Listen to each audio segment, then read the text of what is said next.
सबसे प्यारी है, माँ तू जग में न्यारी है। माँ तू सबसे प्यारी है, माँ तू जग में न्यारी है। अपने आंचल में रखना, अपने आंचल में रखना, हमें वरदानों से भरना। माँ तू सबसे प्यारी है, माँ तू जग में न्यारी है। माँ तू सबसे प्यारी है, माँ तू जग में न्यारी है।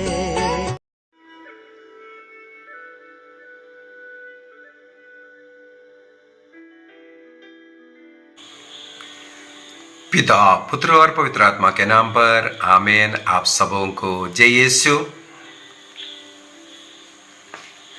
एक सवाल मेरे पास आया है, उसका जवाब देना चाहूंगा। किसी भाई ने मेरे से पूछा है, बपतिस्मा के पहले पाप स्वीकार क्यों नहीं कर सकता, और अन्य जो जाति के जो लोग हैं बपतिस्मा नहीं लिया है लेकिन क्रिस्त में विश्वास करते हैं, क्या उनको पाप मुक्ति नहीं चाहिए? और उसी प्रकार एक सवाल और जवाब में दे चुका हूं कई बार, जो अन्य कलीसिया के लोग क्यों नहीं पाप स्वीकार कर सकते हैं, अन्य जो कलीसिया के लोगों को परम प्रसाद क्यों नहीं देते हैं। तो इस प्रकार का कई सवाल लोगों से मेरे पास आते हैं। आज बपतिस्मा के पहले क्यों पाप स्वीकार नहीं कर सकता, इसका मुख्यतः उसका उत्तर देना चाहूंगा। हमें मालूम है, मैंने हमारे इस YouTube चैनल के अंदर, आप डिस्क्रिप्शन में जाइए, संस्कारों का क्लास है, संस्कारों के विषय में। उन संस्कारों का क्लास में मैं साफ साफ बता कर दिया है, 7 संस्कार हैं। उन संस्कारों को 3 भागों में विभाजित किया, और सबसे पहला जो संस्कार जो लेना है वो बपतिस्मा है करके। सबसे पहले संस्कार जो लेता है वो बपतिस्मा है। क्या कारण है? ईसा मसीह संसार में आया, मानव जाति के लिए, मानव जाति के पापों का प्रायश्चित के लिए अपने शरीर में सहन कर अपना रक्त की कीमत पर अपने जीवन अर्पित करते हुए पाप मुक्ति प्रदान किया।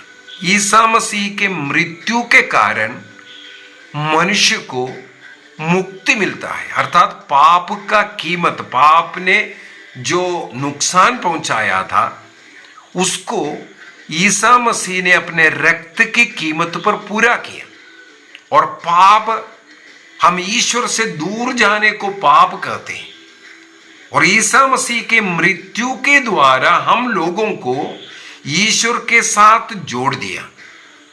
अर्थात पाप का प्रायश्चित कर हमारे सारे पाप क्रिस्त ने अपने ऊपर उठाया, उसका प्रायश्चित किया, और हमें पाप मुक्ति देकर ईश्वर से जोड़ दिया। ईश्वर से हम जुड़ने के कारण हम पूर्ण रूप से पाप मुक्ति प्राप्त किया।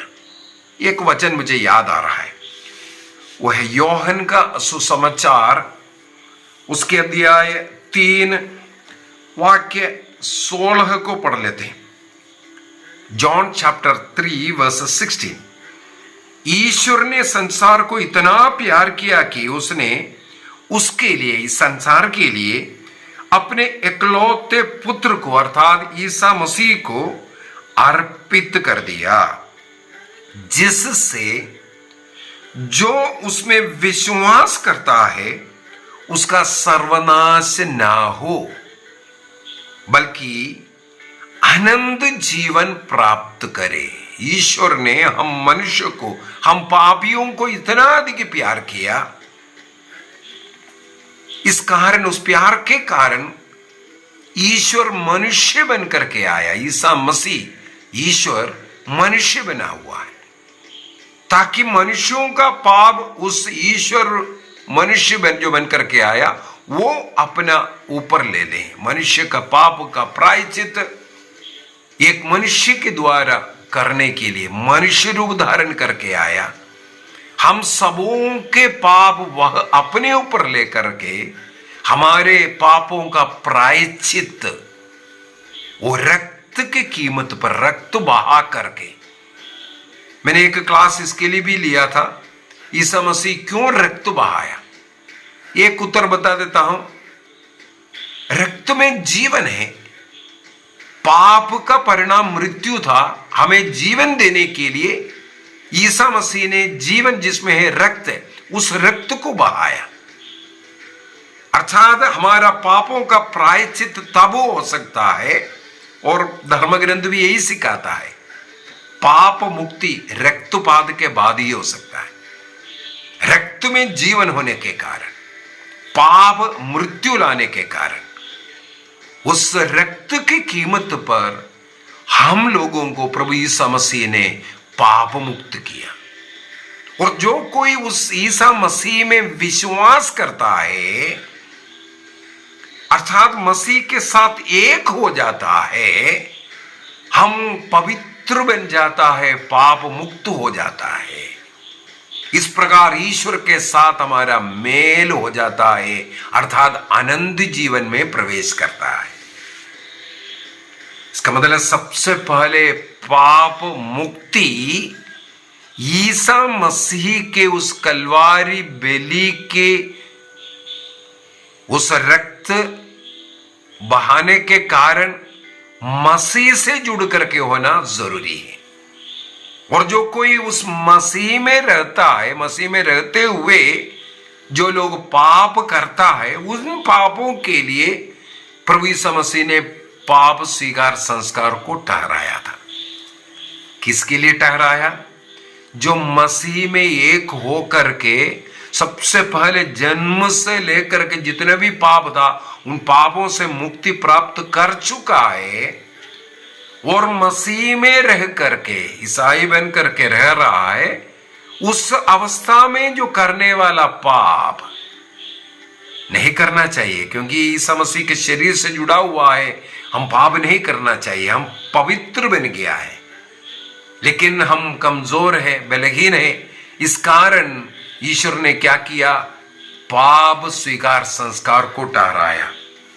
एक और वचन मुझे याद आ रहा है, उत्पत्ति ग्रंथ उसके अध्याय 8 को, जब नूह और उसका परिवार पोत से जब बाहर आया, तब नूह ने और उसका परिवार ने प्रभु को धन्यवाद देते हुए होम बलि अर्पित किया था। बाइबल के अनुसार सबसे पहले बलि यहां पर अर्पित किया। वहां पर वो होम बलि को ईश्वर स्वीकार करते हुए ईश्वर ने निर्णय किया। उत्पत्ति ग्रंथ जेनेसिस चैप्टर 8 अध्याय 8 वाक्य 21 को पढ़ रहा हूं। प्रभु ने उसकी सुगंध पाकर अपने मन में कहा, मैं मनुष्य के कारण फिर कभी पृथ्वी को अभिशाप नहीं दूंगा, क्योंकि बचपन से, ध्यान से सुन लीजिए, क्यों नहीं देगा?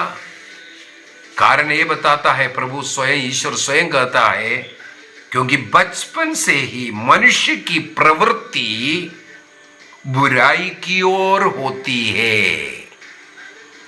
ईश्वर में, ईश्वर के साथ आदि माता पिता रहता था, आदम और हेवा ईश्वर के प्रतिरूप ने बनाया गया, उनमें कोई पाप नहीं था। जन्म विशुद्धि के द्वारा उनके सृष्टि हुआ था, जन्म विशुद्धि में वे रहता था। कोई पाप की ओर झुकाव भी नहीं होना चाहिए जो जिनका जन्म विशुद्धि है। लेकिन शैतान आकर के उनको भी बहकाया। इसलिए ईश्वर ने कहा, बचपन से ही मनुष्य की प्रवृत्ति बुराई की ओर रहती है, तो ईसा मसीह में विश्वास कर पाप मुक्ति प्राप्त किया, उनके कलवारी बलिदान के पुण्य फलों के द्वारा, बपतिस्मा के द्वारा हमारे पूरे पाप क्षमा हो जाता है। हम ईश्वर का समान पवित्र बन गया, ईश्वर का शरीर का अंग बन गया। इसके बाद हमें एक नया नाम दिया जाता है, क्रिस्तीय बन जाता है। हम लोग क्रिस्त का शरीर का अंग बनने वालों को क्रिस्तीय कहते हैं। वो बपतिस्मा के द्वारा होता है। वो बपतिस्मा सबसे पहले यही करता है, ईश्वर में विश्वास करते हुए। बपतिस्मा का अर्थ, अगर वर्ड का शब्द का अर्थ देखे, डूबना होता है। डूबना, पानी में वो डूबने का या मृत्यु में डूबने का। रोमियो का पत्र दिया ये 6 में संत पौलुस कहते हैं बपतिस्मा का अर्थ प्रभु यीशु मसीह के मृत्यु में डूबना। इसका मतलब हम लोग वहां पर पानी में डूब करके या पानी हमारे सिर पर डाल करके यही बताता है कि हम अपने पापों के लिए मर गया है। यीशु के साथ, क्रिस्त के साथ हम मर गया, हम दफनाया गया। और पानी से बाहर निकलना, या रोमन राइट के अनुसार बपतिस्मा के समय पर एक सफेद कपड़ा उस बच्चे के ऊपर डाला जाता है और जलती मोमबत्ती दिया जाता है, क्रिस्त को धारण करता हुआ, क्रिस्त को प्रकाश को लेता हुआ, अर्थात एक नया जन्म, नया व्यक्ति बन गया, ये बताता है। तो बपतिस्मा हमें एक नया व्यक्ति बनता है। नया व्यक्ति बनने के बाद हमारे वो जो कमजोरी के कारण जो पाप करता है, गलतियां होता है, उसके लिए ईसा मसीह स्वर्ग जाने के पहले अपने शिष्यों को यह अधिकार दिया, पुरोहितों को यह अधिकार दिया, तुम जिन लोगों के पाप क्षमा करोगे वे क्षमा किया जाएगा, जिनका पाप क्षमा नहीं करेगा वो स्वर्ग में भी क्षमा नहीं होगा। यीशु मसीह ने नहीं कहा तुम जिनका क्षमा नहीं करेगा हम स्वर्ग में बैठ करके क्षमा करेंगे। इसलिए हमें पुरोहित से जाकर के पाप स्वीकार करना जरूरी हो गया। योहन का सुसमाचार अध्याय 20 वाक्य 23 में प्रभु ने अधिकार शिष्यों को दिया है। इस कारण हम लोग एक पुरोहित के पास जाकर के पाप स्वीकार करते हैं। कब कर सकता है? सबसे पहले बपतिस्मा ग्रहण किया हुआ वाला व्यक्ति होना है। और दूसरी बात है, बपतिस्मा के बाद करने वाले पापों को स्वीकार करते हैं। बपतिस्मा के पहले चाहे कितना भी बड़ा पाप क्यों ना हुआ हो, चाहे हत्या हुआ हो, व्यभिचार हुआ, चोरी हुआ, कोई भी बड़ा पाप क्यों ना हुआ हो, उसको बपतिस्मा के समय पर हम लोगों ने फेंक दिया है उन पापों को। क्रिस्त में हम एक नया व्यक्ति बन गए। इसका मतलब बपतिस्मा के पहले का सारे पाप धुल गया है और इसी कारण बपतिस्मा लेना जरूरी है। बपतिस्मा के बाद के पापों के लिए ईसा मसीह ने पाप स्वीकार संस्कार को ठहराया और पुरोहितों को अधिकार दिया। इसका मतलब कोई भी पुरोहित बपतिस्मा के पहले किसी का पाप क्षमा नहीं कर सकता। यदि बपतिस्मा के पहले कोई पाप क्षमा करता है वो गलत है, उनको कोई अधिकार ही नहीं है। किसी भी पुरोहित को अधिकार नहीं दिया गया है, जिनका बपतिस्मा नहीं हुआ उनका जाकर के पाप स्वीकार कर लो, चाहे इमरजेंसी क्यों ना हो। बोलता है इमरजेंसी में कोई भी पुरोहित कभी भी वो जो पाप स्वीकार, जो पाप क्षमा कर सकता है, पाप स्वीकार सुनने की जरूरत नहीं। वो इमरजेंसी में भी जो व्यक्ति पाप स्वीकार उसे पूर्व किया नहीं है उनके लिए पाप मुक्ति देने का जरूरत नहीं है। उनके लिए वो पाप मुक्ति आप प्रार्थना भी करें उनके लिए वो लागू नहीं है। लागू उनके लिए है जो ऑलरेडी क्रिस्त में है, क्रिस्त विश्वास में है, बपतिस्मा ले चुका है।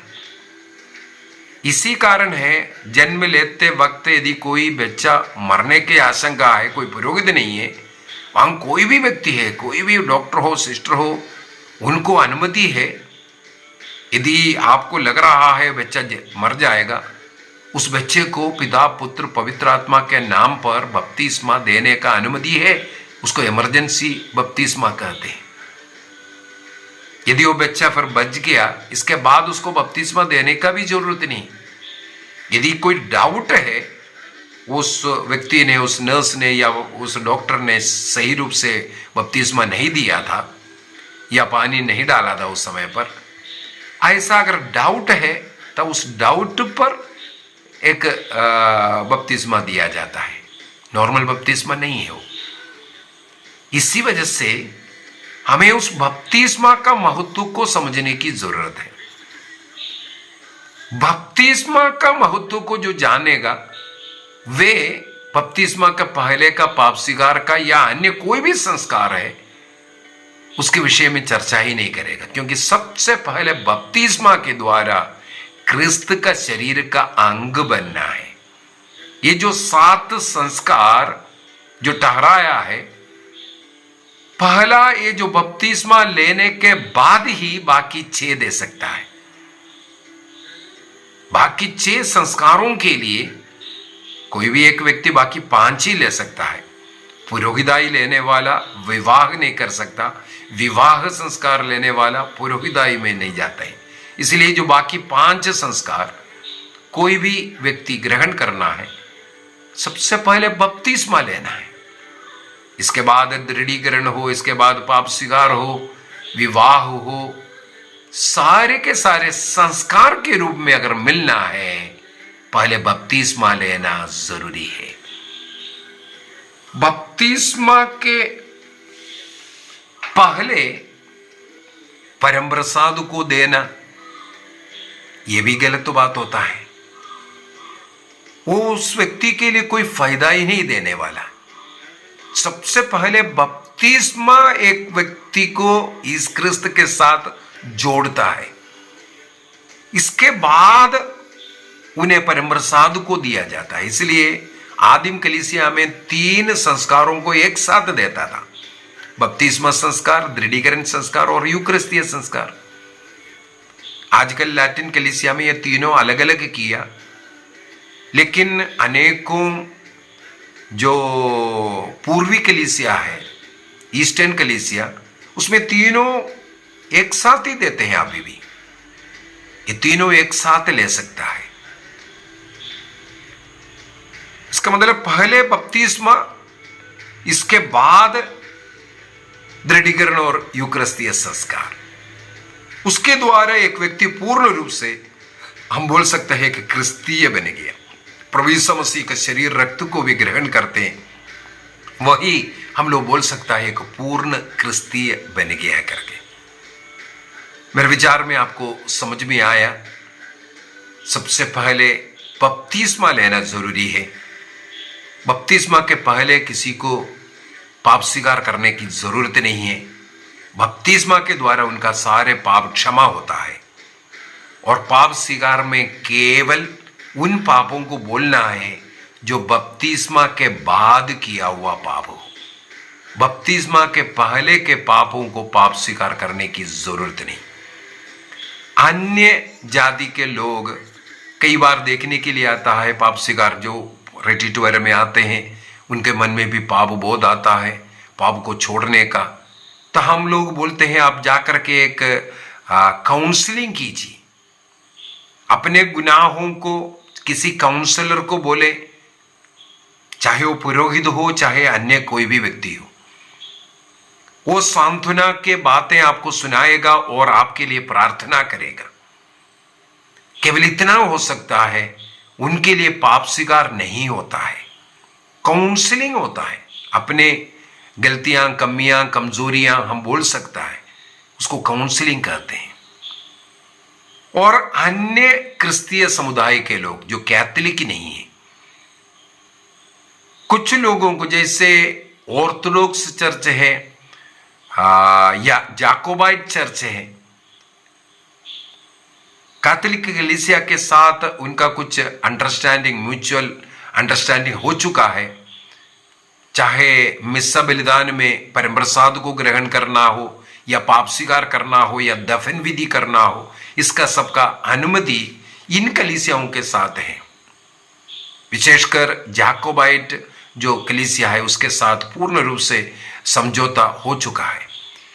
अन्य जितने भी कलीसिया हैं उनके लिए अनुमति नहीं है। लेकिन एक कैनल लॉ मुझे पढ़ने के लिए मिला, यदि उनमें से कोई बपतिस्मा लिया हुआ व्यक्ति है, वो लोग यदि आग्रह करते हैं मुझे पाप स्वीकार करना है, मुझे परम प्रसाद चाहिए, तो वहां का स्थानीय बिशप उसके लिए निर्णय कर सकता है, अनुमति दे सकता है करके।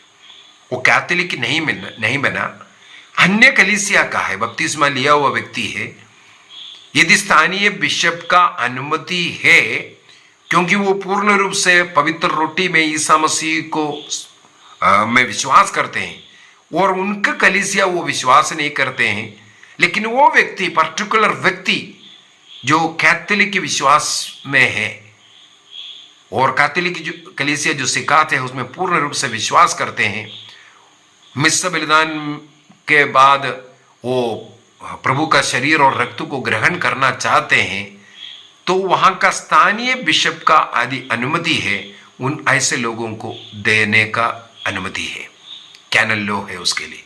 और ऐसे लोगों को पाप स्वीकार करने का भी अनुमति है, क्योंकि पाप स्वीकार कर उन्हें प्रभु का शरीर रक्त को ग्रहण करना है। तो वो इंडिविजुअल विश्वास और आग्रह के आधार पर उस वहां का लोकल कलीसिया का बिशप का अनुमति से ये कार्य हो सकता है। आइए हम अपनी आंखें बंद करें, प्रभु को धन्यवाद दें। हमारे कलीसिया के लिए, हमारे संत पापा के लिए प्रार्थना करें, संत पापा को पूर्ण स्वास्थ्य लाभ मिले, कलीसिया का सेवा करने के लिए। और साथ ही साथ प्रार्थना करें कैथोलिक कलीसिया के जितने भी बिशप है, कार्डिनल्स है, पुरोहित है, प्रभु यीशु मसीह से प्राप्त उस अधिकार के साथ जो बपतिस्मा प्राप्त लोग जब कभी उनके पास आकर के मांग करते हैं पाप स्वीकार के लिए, उनके द्वारा, वो जो अधिकार के द्वारा वो लोगों का पाप क्षमा कर सके और प्रभु यीशु मसीह का शरीर रक्त को इस प्रकार योग्य रीति से ग्रहण कर पाए। प्रभु को धन्यवाद दे, हम लोगों के लिए पाप स्वीकार जैसे ये संस्कार को ठहराया, शिष्यों को यह अधिकार दिया। यीशु मसीह के क्रूस मृत्यु के योग्यता के द्वारा वहां से बहने वाले उन कृपाओं को पुरोहित के द्वारा हम प्राप्त कर सकते हैं पाप स्वीकार संस्कार में। प्रभु यीशु मसीह के क्रूस मृत्यु का फल पाप स्वीकार में हम प्राप्त करते हैं। ये किसी पुरोहित का गुण नहीं है, बल्कि प्रभु मसीह यीशु मसीह का क्रूस मृत्यु का पुण्य फल है। इसीलिए प्रभु को धन्यवाद दे, प्रभु को धन्यवाद दे। बार बार हमें पाप स्वीकार कर प्रभु के साथ जुड़ने का अवसर मिल रहा है। धन्यवाद दे हमारे कलीसिया के लिए। पिता, पुत्र और पवित्र आत्मा के नाम पर आमीन। आप सबों को जय यीशु।